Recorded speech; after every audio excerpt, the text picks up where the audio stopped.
Les avancées technologiques ont donné naissance à une nouvelle forme de médecine, la médecine dite personnalisée. C'est à Paris, à la bibliothèque François Mitterrand, que Génopôle et la société Amgen ont organisé le premier colloque international sur les enjeux et les défis de cette médecine du futur. L'idée de départ était de rassembler, autant qu'on le pouvait en France, toutes les personnes qui, de près ou de loin, sont les acteurs qui bâtissent en ce moment les outils qui devront être mis à la disposition des cliniciens et des malades pour une médecine du futur qui est la médecine de précision.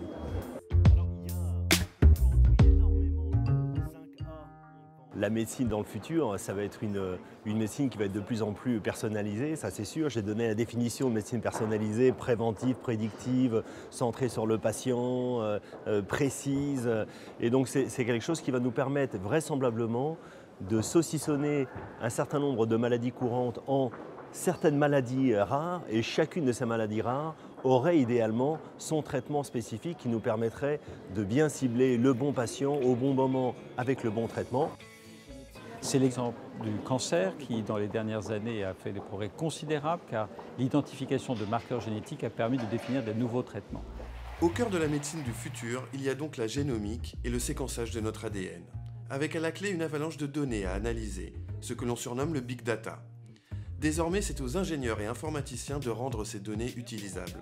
Les grands groupes privés comme Orange, Dassault ou IBM développent déjà des solutions industrielles et deviennent des acteurs incontournables de notre santé. Pour répondre aux besoins de la médecine personnalisée, sont les technologies qui requièrent énormément de données. Des données de séquençage, voire d'autres données, des données cliniques, d'autres données, par exemple de radiologie et autres. Toutes ces données-là sont considérables et vont permettre de mieux, par des techniques qu'on appelle dites de big data, de prédire l'évolution de l'individu, de prévoir les maladies qu'il pourra avoir ou pas. Il est évident qu'aucun individu, aucun médecin, soit-il aussi brillant soit-il, ne peut lire 20 gigaoctets de données. En revanche, avoir une interface logicielle qui permette de sortir les informations pertinentes, d'avoir une interface à peu près ergonomique qui permette ensuite à celui qui interprète d'aller chercher les endroits qui lui paraissent pertinents et éventuellement de tout regarder s'il le souhaite, mais de pouvoir faire du tri en fonction de la pertinence des informations, ça c'est extrêmement important. Et puis pour finir, il faut quand même un médecin biologiste à la fin qui interprète, qui fasse un rapport et qui utilise son sens clinique pour répondre aux patients.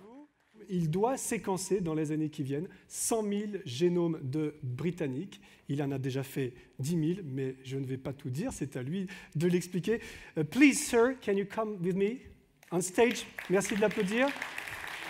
Thanks. So, standardization, scale, and finally, the facilities need to be national. You need to have a national data repository, because unless you bring it all together, and you can compute across the totality of the data you collect, then you miss opportunities.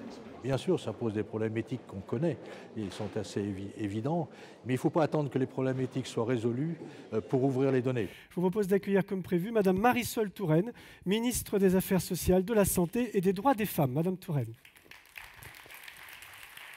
Mais jusqu'où sommes-nous prêts à aller?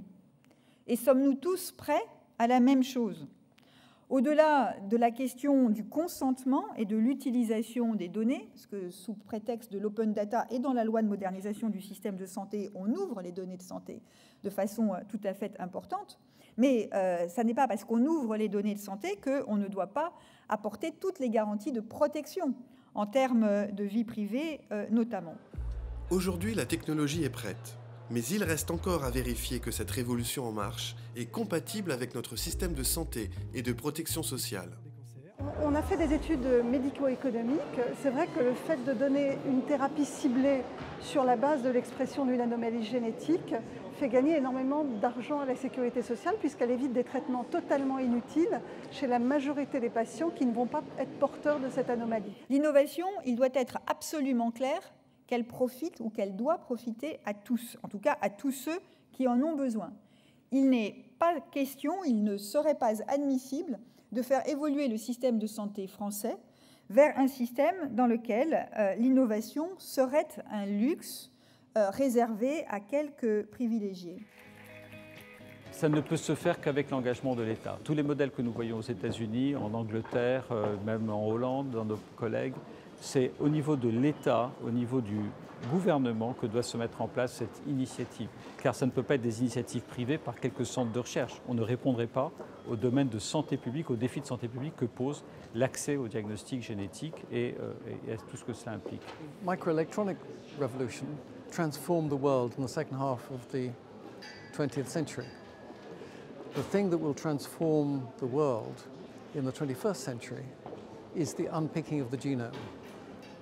It will transform the experience of humanity.